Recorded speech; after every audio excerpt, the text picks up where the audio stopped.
Okay, Bismillah ar-Rahman ar-Rahim. So, in the last video, we spoke about the work of the heart, and that the entire process of the spiritual science, the science of the soul, is enwrapped in this spiritual center which we call the heart, and that the entire work is therefore about this. Um, so, what I want to do here is to try to elaborate what exactly we mean by the spiritual heart and by the work of the heart. And remember that what's going on here is that we are witnessing the interface between the theoretical and the practical.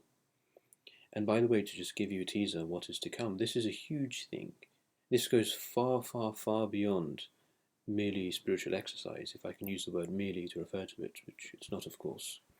But in a sense, every question you really have in life is ultimately a question of this: how to make an idea into reality, how to translate between an idea into action.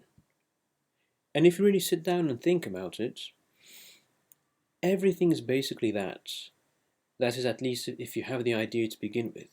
For example, you want to start a business or start a new work, write a book, undertake some creative projects. Ultimately, the entire work is one of translating an idea, a vision which you have, into actuation, into actually doing it, into actually doing the work, starting it up, writing the book, whatever it is.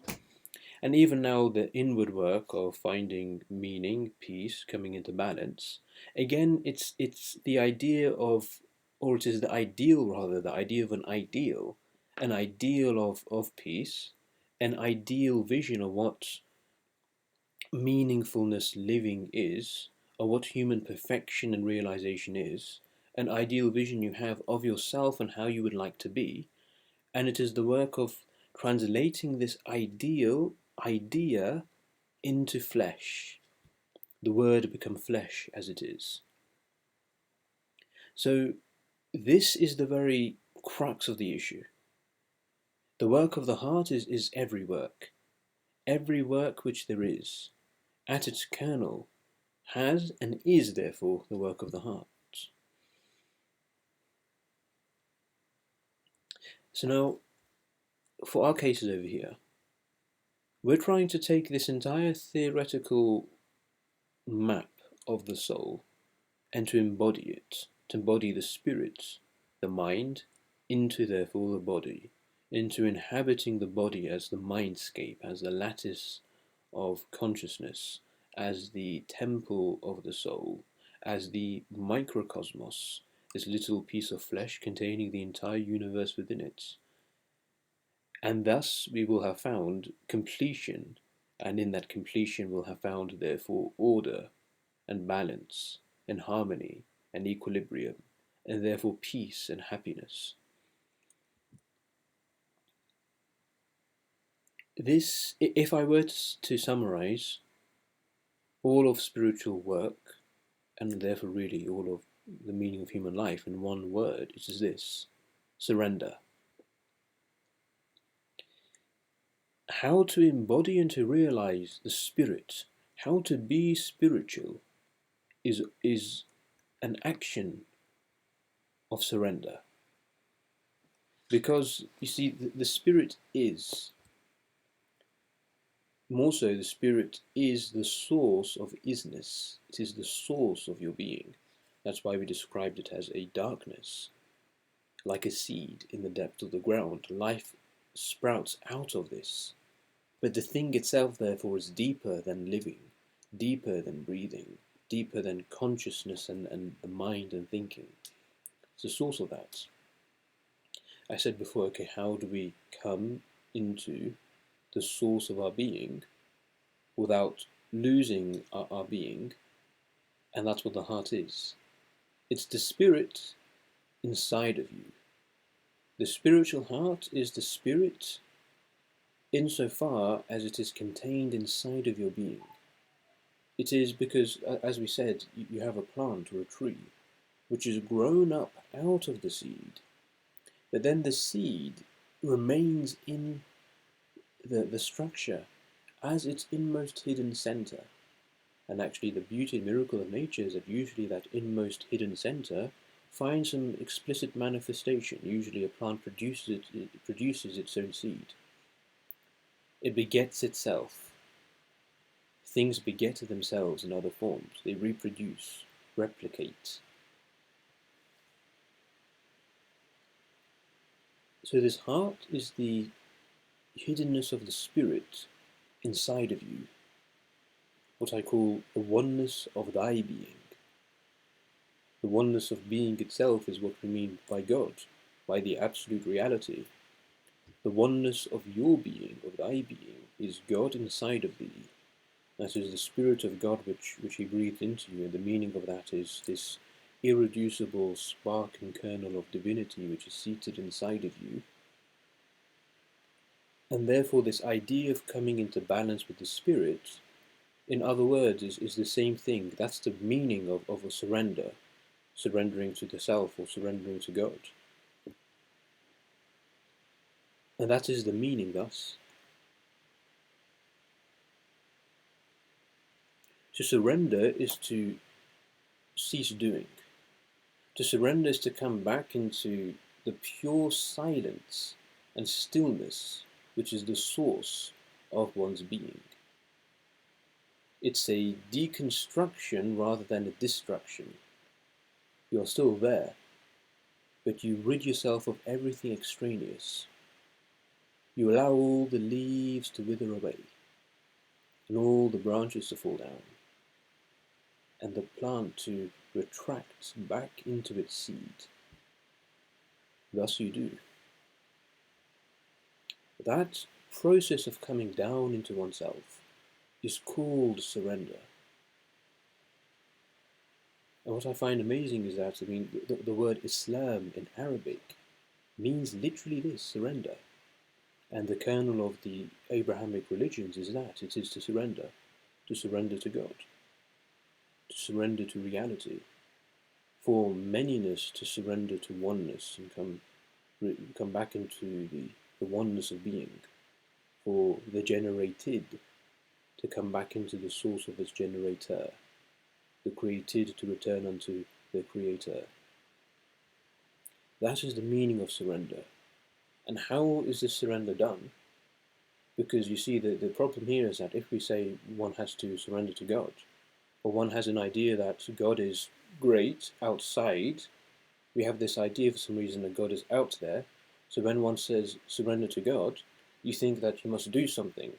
But of course, as soon as you try to do something, even if that thing is prayer or praise or whatever it is, you're doing something, which means you're coming out of the stillness of your being into action, which isn't surrender. Surrender is not an action per se. It's not something we actively do. It's the action of unaction.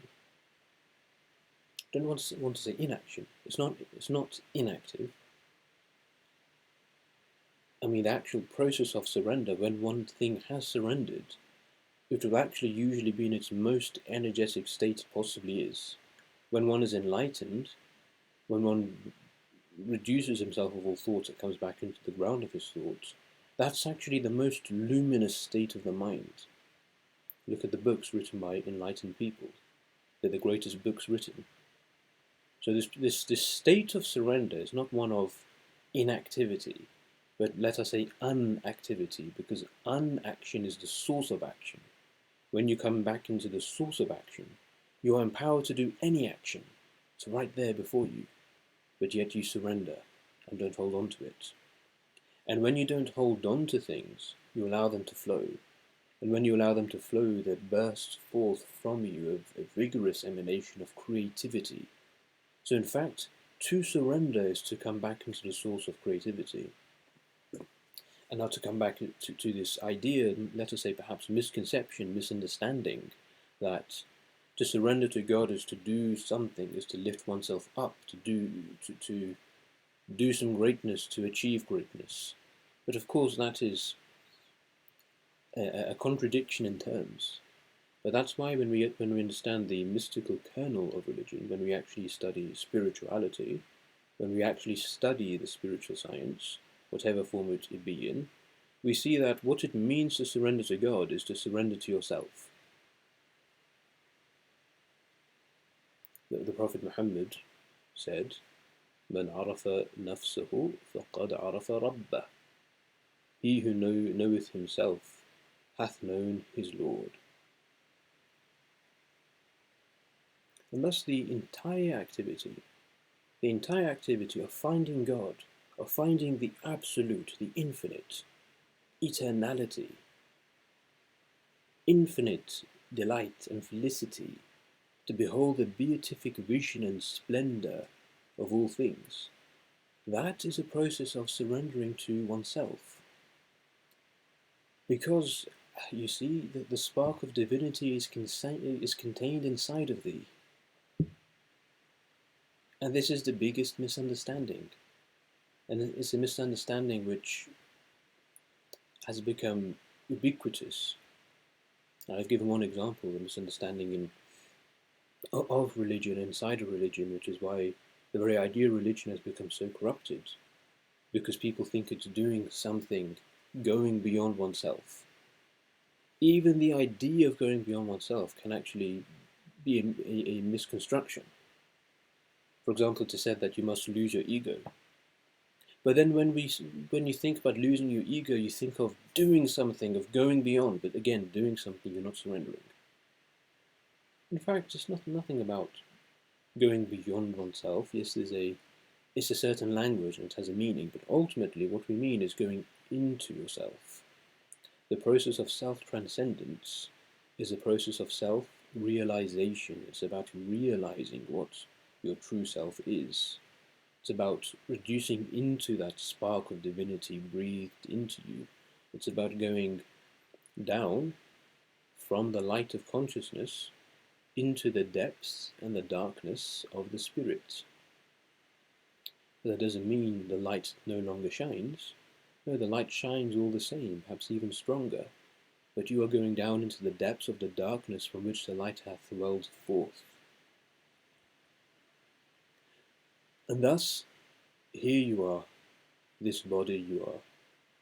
The body retracts and recoils into itself, and it's interesting when you look at the postures of spiritual practice, they're all ones of collapsing inwards, right? Yes, there are spiritual activities of emanation which we'll come to, spreading outwards, but ultimately the kernel of spirituality is to come down into some state. When we think of the idea of prayer, there's an idea of lowliness, of humility, of reducing. Because the idea of lowliness is to come down to the ground of your being. If you have to come down to the seed from which the tree has sprouted out from, well, you must go downwards. And that's what the real meaning of humility is. And that's why, I can't remember the exact quote, but Jesus said, "He who abases himself will be lifted up." He who abases himself, who voluntarily will make this journey downwards, will be lifted up. Because this coming down is coming down into the spiritual. This downwardness, what appears to us as going downwards, is truly an elevation, if by elevation we mean going from the part into the whole.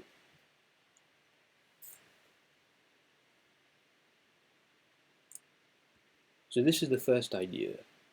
Surrender, which is the dissolution into this nothingness. And again, this nothingness is like the Buddhist concept of emptiness. It is this emptiness is not, again, an inaction. It is not an abnegation of things, but it is the mystical negation of things, in the sense of not actively negating it, i.e. I have something and I take it away. It's going down into the condition upon which it rests. Negating the plant is not to rip the plant out of the ground, it's to go beneath the plant, where the plant no longer is, because it is upon that. In the same sense that you are not your parents, right? You are not your parents, but yet without them you would not be. So this sentence, "you are not your parents," it contains actually quite a mystery. It looks like it's something it looks like if I say you are not your parents, I'm taking something away from you, but in fact, it's giving something.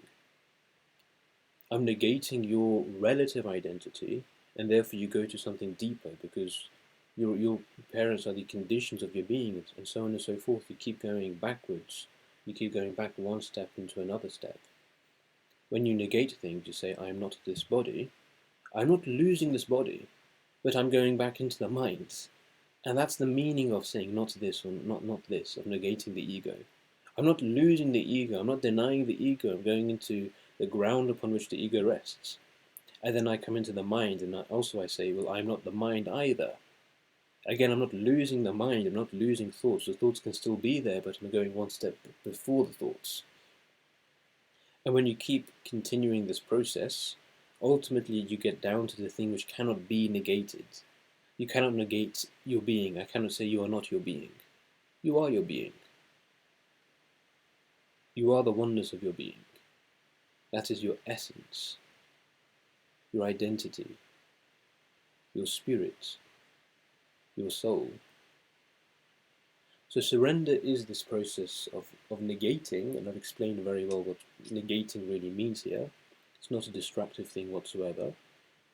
Withdrawing into the self.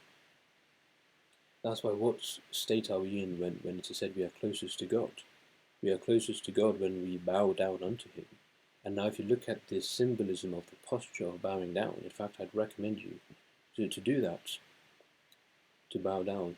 In yoga, I'm not as adept in yoga, but I know the basics, and you have the child's pose, right? In a sense, one can say that child's pose in yoga is basically bowing down. You're all the way onto the ground. You're hugging the ground, cleaving myself onto the ground. That's the most basic yogic form. It's the state in which the body is most relaxed.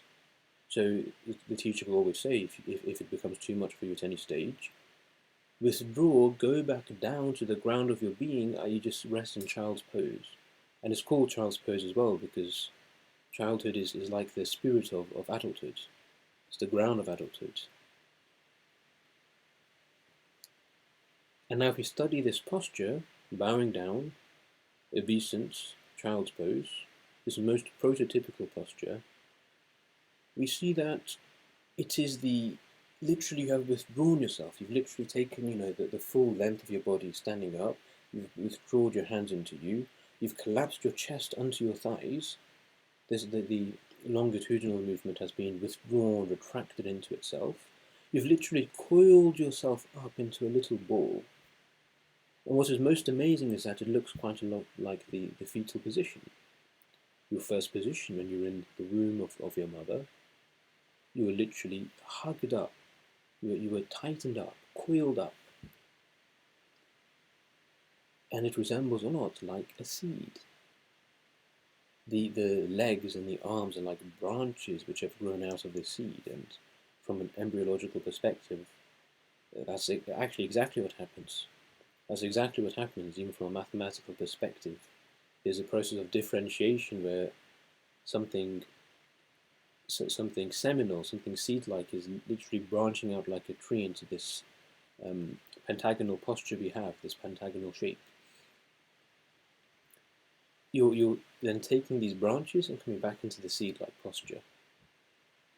This is surrender. That's the symbolism of surrender. Now what you do for the body there, you do the same thing to your mind. As the body is collapsing into itself, so the mind, your thoughts, should collapse upon themselves. And of course we'll speak more about all of this, much, much more. Surrender.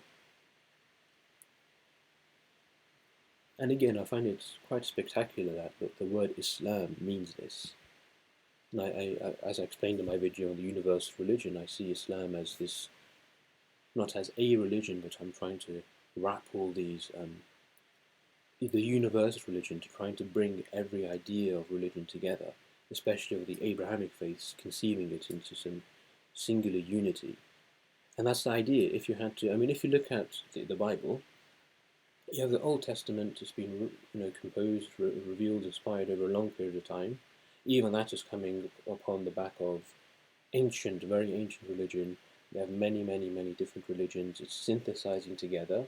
But what I'm saying is that to write the Old Testament, you have to take millions of religions and ideas and summarize them. And the idea of this Hebrew monotheism is a summary. But then you have many, many more ideas coming up therefrom. You have ideas of Greek philosophy, you have Eastern religions, Indian religions, all of this is there. Well, now you have the New Testament, and you have to summarize it yet again. And you have the same stuff, this basic template of monotheism, but you have to add this idea of the Logos. These are the mystical ideas. In fact, this idea over here is a Christian motif, the Sacred Heart. Again, you do that again, and actually each time you write a new book, a sacred book comes along, it actually gets shorter and shorter. After that, you have Islam, which is again summarizing everything. People, things are getting more difficult. Let's summarize everything in one word. Let's make it very, very simple now. And if there is one word we use to summarize all of spiritual practice, what is that one word? Well, surrender. Aslamtu. I gave myself up. Istaslamtu, aslamtu. Such a beautiful idea. I gave myself up. I gave up myself. Pardon me.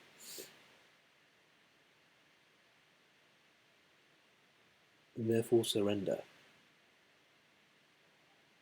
And I think I'll leave this here now. I've thrown out many, many ideas. I hope this was of benefit, God willing. What I'd like you to do is to contemplate upon this idea of surrender, and we can use, look up a dictionary and find many other synonyms if you would like. Whatever word resonates most with you, whatever language resonates most with you, and meditate upon what that means. What does it mean to give thyself up? What does it mean to negate, to lose these clothes, literally, of our being, to disrobe ourselves, layer by layer by layer, surrendering down and coming into this spirit? And as I said, look, I'm not telling you what the spirit is. The spirit cannot be spoken.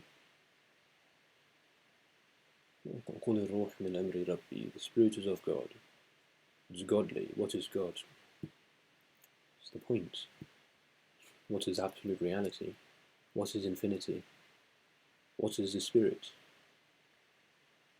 You cannot know the spirit in some didactic fashion. You cannot know the spirit by some intellection or by some ratiocination. You cannot logicize the spirit.